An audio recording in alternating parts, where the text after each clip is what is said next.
झुक जाएगी दुनिया, हिल जाएंगे चीन और पाकिस्तान। 4 घंटे बाद चांद पर पहुंचेगा चंद्रयान 3। आज आ गई सबसे बड़ी चुनौती, सांसें रोक कर बैठे हैं पीएम मोदी। अगर चंद्रयान ने चांद की ऑर्बिट को नहीं पकड़ा तो क्या होगा? इसरो को बदलना पड़ेगा पूरा प्लान।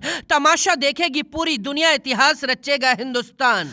आज गर्व से चौड़ा होगा 140 करोड़ देशवासियों का सीना। अंतरिक्ष में भारत की ताकत देखकर दुश्मनों को छूटेगा पसीना। वक्त से पहले चांद पर पहुंचा चंद्रयान 3। आज अंतरिक्ष में भारत वो इतिहास लिखने वाला है जिसे सदियों तक दुनिया सलाम करती रहेगी। आज की रात चंद्रयान 3 चांद की कक्षा में दाखिल होने वाला है।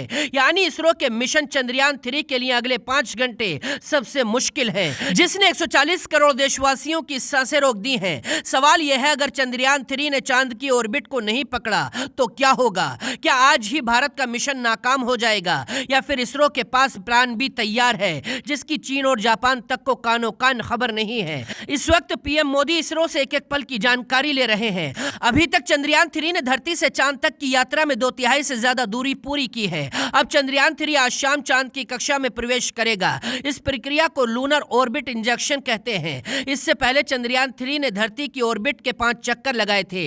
इसके जरिए स्पेसक्राफ्ट को धरती से दूर भेजा जा रहा था। अब शनिवार से यह चांद के चक्कर लगाता हुआ इसके पास पहुंचेगा और 23 अगस्त को चंद्रयान 3 चांद की सतह पर सॉफ्ट लैंडिंग करेगा।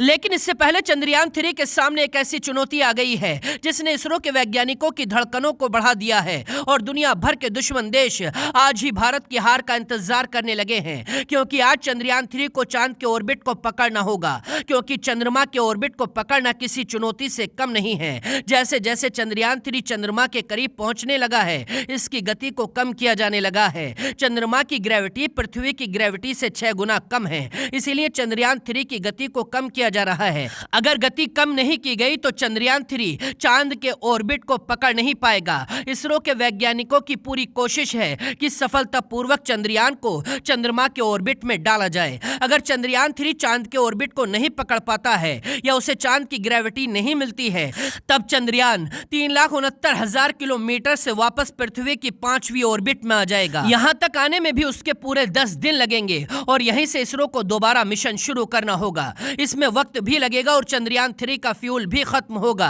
ये इसरो के लिए किसी झटके से कम नहीं होगा। इसीलिए पूरा देश सांसें थामकर चंद्रयान 3 के चांद में प्रवेश करने का इंतजार करने लगा है।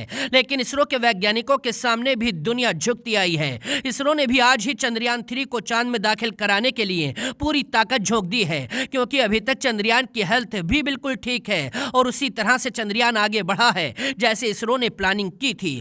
अब तक चंद्रयान धरती की जिस दिशा में चक्कर लगा रहा था, चांद में एंट्री करने के बाद उसके बिल्कुल उल्टी दिशा में चक्कर लगाने शुरू कर देगा। जिस वक्त चंद्रयान चांद के ऑर्बिट को पकड़ लेगा, इसके बाद चंद्रमा के चारों तरफ 5 ऑर्बिट मैनूवर होंगे। यानी चंद्रयान 3 चंद्रमा के चारों तरफ 5 चक्कर लगाएगा। शुरुआत 40,000 किलोमीटर वाली ऑर्बिट से होगी। इसके बाद दूसरी ऑर्बिट में 18 से 20,000 किलोमीटर वाली अंडाकार कक्षा होगी, जिसकी पेरिलून यानी चांद की सतह से नजदीकी दूरी करीब 120 किलोमीटर होगी। इसके बाद तीसरी मैनूवर में 4 से 5,000 किलोमीटर। फिर चौथे ऑर्बिट से चांद 1,000 किलोमीटर बचेगा। 5वें ऑर्बिट में 100 किलोमीटर की दूरी बचेगी। 17 अगस्त को चंद्रयान को चांद की 100 किलोमीटर ऊंचाई वाली गोलाकार कक्षा में डाला जाएगा। इसके बाद 23 अगस्त की शाम 5:47 पर चंद्रयान की लैंडिंग कराई जाएगी। लेकिन इसके लिए अभी 18 दिन की यात्रा बाकी है। इस वक्त पूरी दुनिया के देश चाहते हैं कि भारत का ये मिशन फेल हो जाए, क्योंकि आज तक सिर्फ 3 ही देश हैं जो इस मिशन को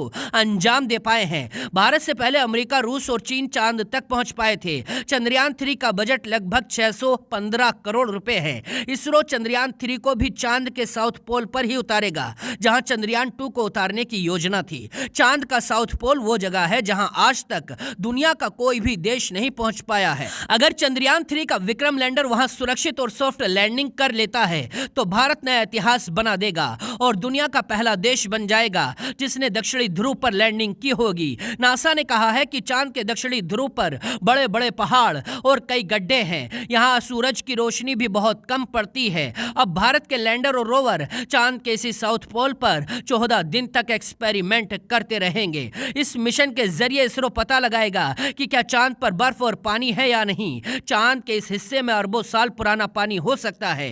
ये चांद की सतह पर मौजूद पानी और खनिजों का पता लगाएंगे। सिर्फ यही नहीं, इनका काम यह भी पता करना है कि चांद पर भूकंप आते हैं या नहीं। भारत धरती पर आने वाले रेडिएशंस की भी स्टडी करेगा। अगर चंद्रयान 3 के जरिए दक्षिणी ध्रुव पर पानी और खनिज की मौजूदगी का पता चलता है तो यह अंतरिक्ष विज्ञान के लिए भारत बहुत बड़ी कामयाबी ढूंढ निकालेगा। अमेरिका की स्पेस एजेंसी नासा भी दक्षिणी ध्रुव पर जाने की तैयारी में लगी है, लेकिन भारत का चंद्रयान 3 उससे पहले ही अपने मिशन पर निकला हुआ है और कामयाबी के बिल्कुल करीब है। इस मिशन की कामयाबी पूरी दुनिया में इसरो का परचम लहराने वाली है। Bureau report.